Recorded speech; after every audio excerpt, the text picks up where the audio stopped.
Hello my dear all friends, आज आप सभी का स्वागत है फायर तरुण कोचिंग क्लासेस में।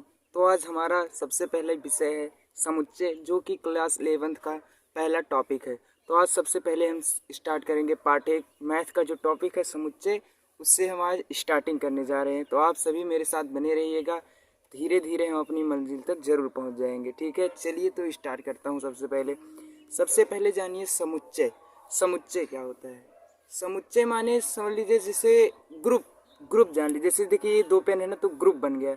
एक क्या बन गया? समुच्चय, एक ग्रुप बन गया। देखिए तो समुच्चय की डिफिनेशन होती है वस्तुओं का सुपरिभाषित संग्रह। क्या होता है सुपरिभाषित संग्रह? क्या कहलाता है समुच्चय? अब सुपरिभाषित क्या होता है? कहने का मतलब है जो व्यक्ति के अनुसार नहीं बदलता है।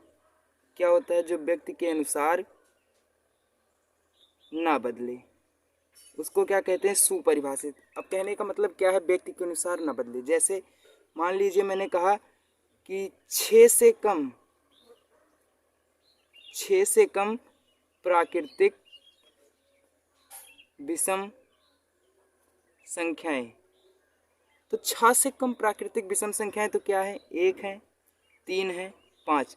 अब इसको बताइए कि अगर किसी और व्यक्ति से पूछे तो क्या वो भी यही जवाब देगा, और मुझसे कोई पूछेगा तो मैं भी क्या यही जवाब दूंगा? तो यानी कि सब यही जवाब देंगे। तो यानी कि यह व्यक्ति के अनुसार नहीं बदल रहा है। इसलिए देखिए समूह बन गया, 1 3 5 एक समूह बन गया। इसलिए ये क्या है? सुपरिभाषित है। क्या है? सुपरिभाषित। और एक बात, समुच्चय। समुच्चय को जानेंगे कैसे? तो इसके लिए हम सबसे पहले जो हमको अवयव मिलते हैं वस्तु, ये वस्तु को क्या कहते हैं? अवयव। समुच्चय के अवयव। तो जैसे इसको मिलते हैं तो हम इसको किस में रखते हैं? मझले ब्रैकेट में। तो इससे हमें पता चल जाता है कि ये क्या है?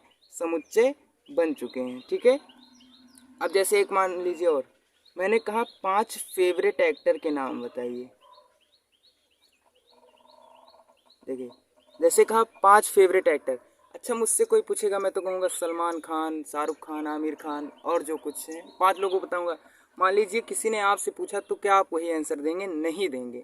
हो सकता है आप किसी और को पसंद करते हो। तो इसीलिए ये क्या है? सुपरिभाषित नहीं है, इसलिए ये समुच्चय नहीं है। अब जैसे मान लीजिए दूसरा मैं लेता हूँ। जैसे मान लीजिए 10 के क्या अभाज्य गुणनखंड ले लीजिए।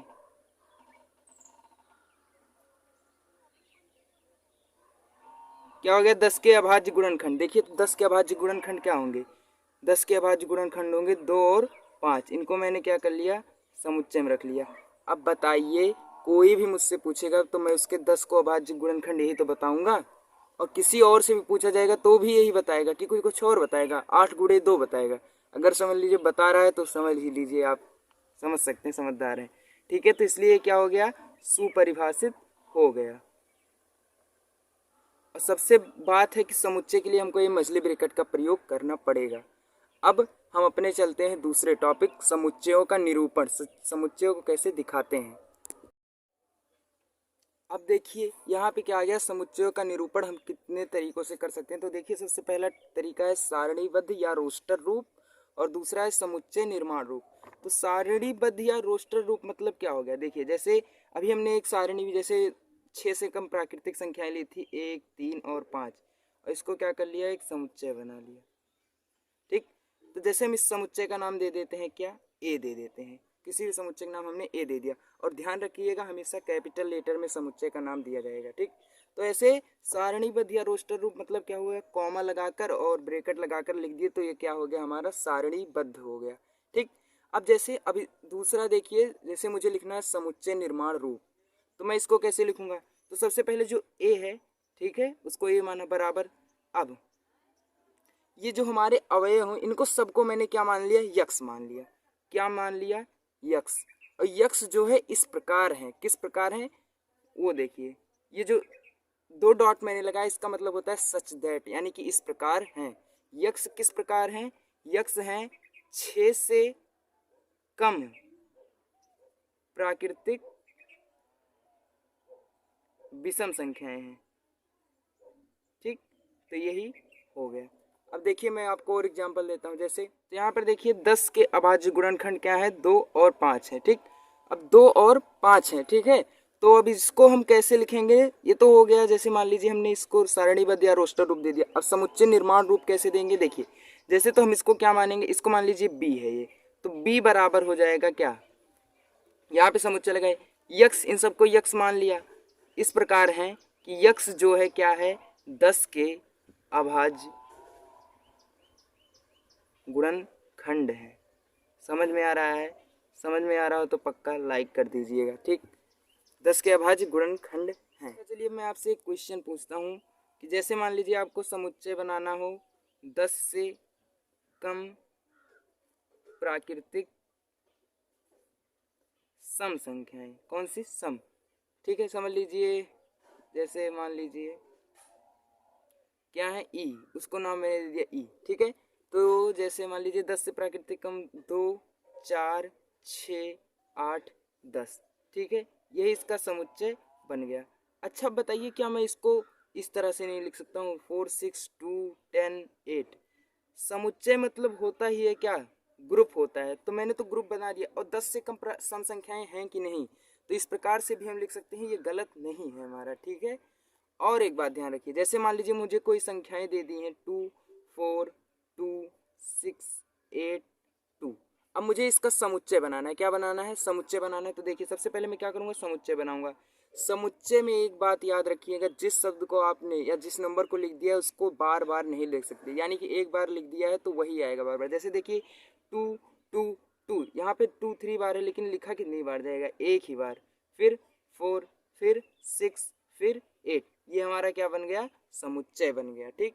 तो इस तरह से होगा, ये नहीं कि जितनी बार 2 है हम उतनी बार क्या कर दें, उसको भी लिख दें, इस तरह से नहीं। जैसे यहाँ पर एक क्वेश्चन है कि समुच्चय में दिया है AEIOU, ठीक। अब मुझे इसको समुच्चय निर्माण रूप में बदलना है, तो मैं कैसे बदलूंगा, तो देखिए सबसे पहले ए लिखेंगे जैसे जो उसका नाम है, फिर क्या लिखेंगे, इसको माने। अब यहाँ पे ये जरूरी नहीं कि आप यक्स ही माने, वाई जेड, वैसे यक्स तो अच्छा लगता है इसीलिए यक्स मान लेते हैं, आपको जो मन करे वो मान लीजिए। चलिए मैं आपको वाई मान कर बता देता हूँ, वाई। और वाई जो है इस प्रकार है कि वाई अंग्रेजी वर्णमाला के क्या हैं, ये सब क्या है, AEIOU अंग्रेजी वर्णमाला के क्या हैं, स्वर हैं। अंग्रेजी वर्णमाला के क्या हैं, स्वर हैं। तो ये क्या हो गया, इसका हो गया। अब देखिए जैसे अब आएगा अवयव सदस्य हैं या नहीं। आपको जैसे मान लीजिए एक समुच्चय दे दिया P, जिसमें दे दिया है क्या 1, 2, 3, 4, 5, और फिर इसको समुच्चय देखिए। अब कहेगा कि क्या एक इसका सदस्य है, अवयव सदस्य है। अवयव सदस्य माने बिलोंग्स टू, बिलोंग्स टू माने अवयव सदस्य है। जैसे आप लोग बहुत लोग कहते हैं ना, आई बिलोंग्स टू इधर, आई बिलोंग्स टू उधर, मतलब मैं यहाँ से आता हूँ तो मैं उसका सदस्य हूँ जहाँ से आ रहा हूँ कि नहीं। तो उसमें क्या एक इस समुच्चय का सदस्य है, हाँ अगर तो है तो हम इसको कैसे दिखाते हैं, बिलोंग्स टू का साइन क्या होता है, ऐसे ई, और इसमें क्या लिखेंगे पी, मतलब एक जो है वो पी समुच्चय में बिलोंग करता है। बिलोंग्स टू का साइन होता है क्या, ये ई की तरह बनता है, और belongs not doesn't belongs to का ऐसे बना के इसको क्या कर देते हैं, काट देते हैं। अब जैसे मान लीजिए मैं कह दूं 6 क्या पी में बिलोंग्स टू करता है या कि नहीं करता है, तो आप लोग क्या बताएंगे, नहीं करता है, तो इसलिए क्या बन जाएगा, नहीं करता है। वैसे 4 क्या है, इसमें बिलोंग्स टू है।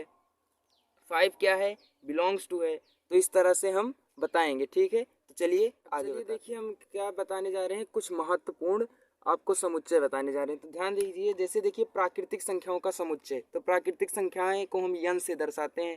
तो यन को हम किससे समुच्चय बनाना है, किसका, प्राकृतिक संख्याओं। प्राकृतिक संख्याएं 1 से स्टार्ट होती हैं, 2, 3, 4, ऐसे वो कहाँ तक जाती हैं, अनंत तक। तो ये क्या हो गया, प्राकृतिक। पूर्ण संख्याओं का, पूर्ण संख्याओं को W से दर्शाते हैं, और इसका समुच्चय बनेगा तो कैसे, 0 से स्टार्ट होती है संख्याएं, 2, 3, 4, और ये जाती हैं कहाँ तक, अनंत तक, ठीक है। वैसे पूर्णांक संख्याएं क्या होती हैं, पूर्णांक देखिए, पूर्णांक क्या होते हैं, जो पॉजिटिव और निगेटिव भी होते हैं, तो हम उनको क्या कहते हैं, पूर्णांक। जैसे -1, -2, तो इसको हम किससे दर्शाते हैं, Z से दर्शाते हैं। तो इसका हम कैसे बनाएंगे, पहले 0 लिख लिए, -1, -2, -3, ऐसे यहाँ डैश डैश यानी कि अनंत तक है। वैसे 1, 2, 3, ये भी कहाँ तक है, अनंत तक है, ठीक।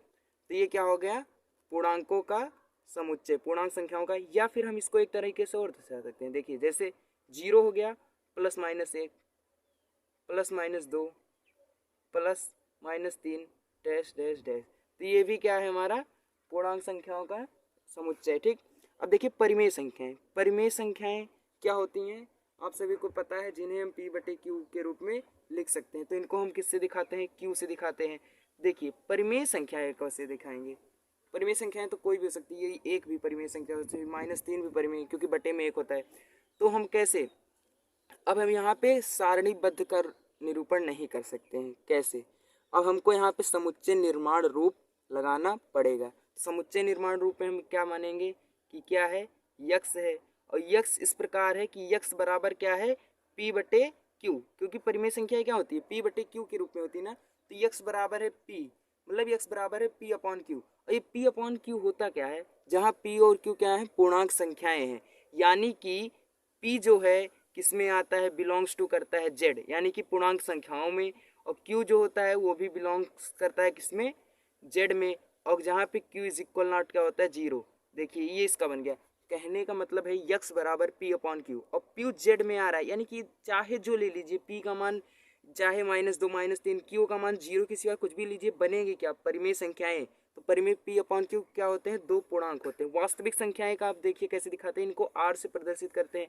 अब भाई इनको कैसे दिखाएं, अपरिमेय संख्याएं तो सब होती हैं, चाहे जो ले लीजिए, परिमेय परिमेय, इसीलिए इसको निरूपण करने के लिए इसमें सब आ जाते हैं। आज का लेक्चर हम समाप्त करते हैं, आगे मिलेंगे दूसरी वीडियो में। तब तक के लिए थैंक्स, लाइक कर दीजिए एंड सब्सक्राइब।